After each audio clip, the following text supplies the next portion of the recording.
First, I'm going to cover his sword and sorcery epic, Conquest. This is definitely a different kind of sword and sorcery movie from most in that kind of subgenre. This definitely has lots more gore, a lot of weird creatures. Of course, the the costume designs are very hokey for the time, but still a very cool movie and very uh, fun to watch and see what they did with certain special effects. Like there's a scene where a guy is underwater on a kind of a wooden structure. He's tied. They're gonna push him off the cliff. He goes into the water, and these very fake-looking dolphins help chew the ropes. But fake dolphins or no, it was very fun to watch the fake dolphins chew off the rope. And now I'm going to cover a more recent release of Fulci film, Cat in the Brain. This is also known as Nightmare Concert. This is Lucio Fulci in the movie playing himself and being deranged with the movies that he's directing.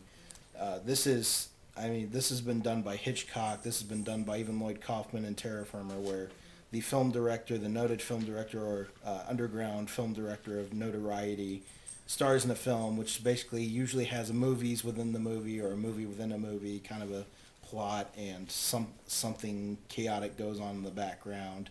Um, but this is the Grindhouse release that came out just I think about a month ago, and crystal clear picture, great release of this movie with a ton of features. Grindhouse is always good at cramming features in there, which coincidentally, releasing one part of that film juggernaut, horror film juggernaut, is actually Sylvester Stallone's son, and I hope they keep releasing more of those great Grindhouse classics that I so enjoy. This is their release, and this is the UK release, which was the first time I ever actually got to see the film. I'd heard about it several times and seen stills and heard a lot of awesome things about it. Finally got to see it, and this is definitely a welcome addition, an upgrade to the old version. Next, we have New York Ripper.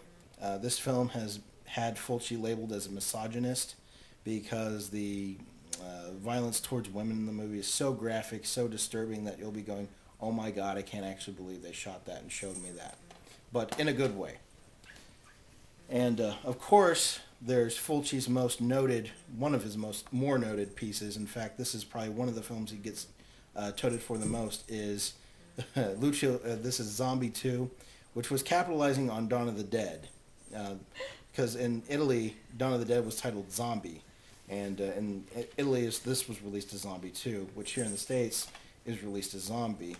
This is the Shriek Show release, by the way. Blue Underground also did a release, but I only have the Anchor Bay and Shriek Show releases, which coincidentally, the Anchor Bay release, this was on DVD when DVDs first came out, and at the time, before this came out, obtaining a copy of the original DVD was next to impossible, and it was almost $200 for a copy because it was out of print at the time.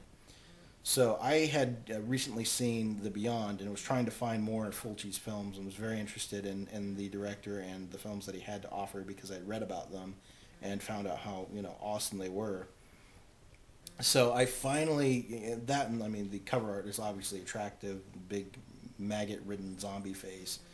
So I wrote a letter to the company at the time, Anchor Bay. This was back when before they changed hands again, and changed their name. But I wrote to them and said, you've got the Lucio Fulci collection stamped on the Beyond DVD. The cover art drew me in, and it was a really great movie, and I'm glad I bought it as just a chance buy and got introduced to the world of spaghetti splatter. And said, it's really hard to get a hold of this movie. I really want to see it. You guys can make a lot of money if you were to re-release it with that stamped on it. People would be drawn to the cover art like I was and want to see this movie. I'm sure I wasn't the only person that did this because I'm sure they wouldn't listen to just one person wanting to see this film. So lo and behold, the community, the horror community, got this film re-released, and then of course the subsequent re-releases from Shriek Show and Blue Underground came shortly thereafter.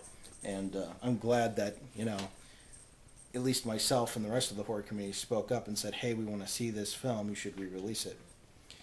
Also, another zombie film in the Fulci canon is City of the Living Dead, also known here in the States as Gates of Hell.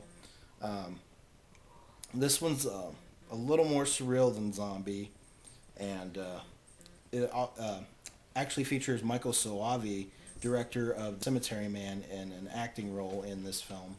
Uh, this film is most noted for the drill through the head and the puking intestines.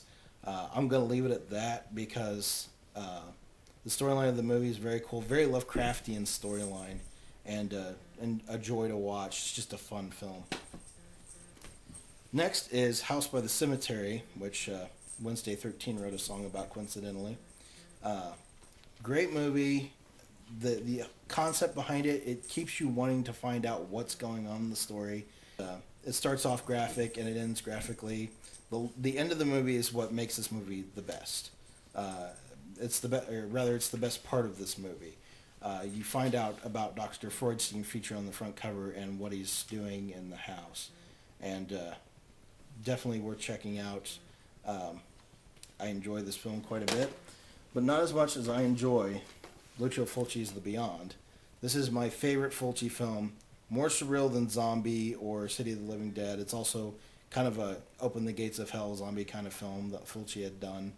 I kind of view Zombie, City of the Living Dead, and The Beyond as kind of a trilogy, even though it's not really a trilogy. It's kind of there's things that between the storyline and the plots and the description of the films that kind of tie together.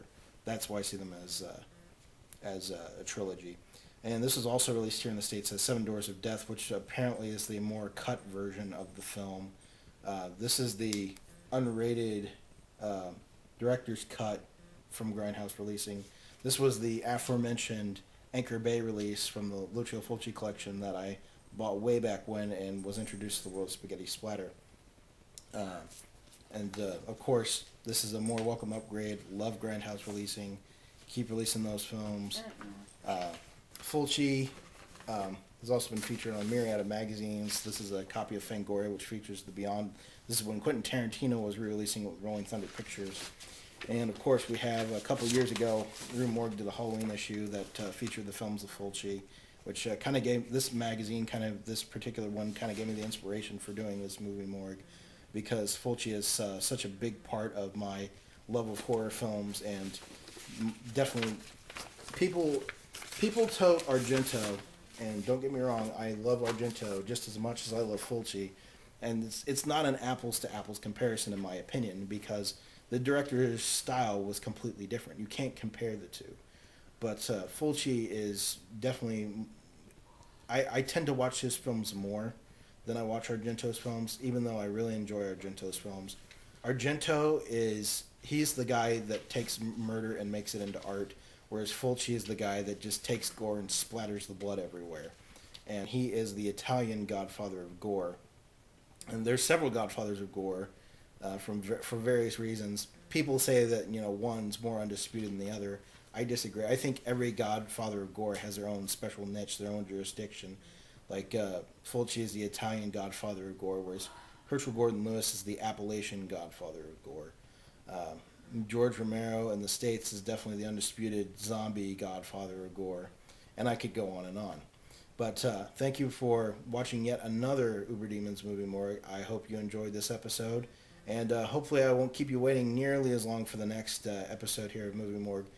Also, check out my Onigiri trailer here on the Movie Morgue page on YouTube if you can navigate back to that. It's a new show that I'm going to be doing. I need to follow up with the teaser, which I hope to hear shortly. So keep your eyes peeled for that and more Movie Morgues here on YouTube. Thanks for watching.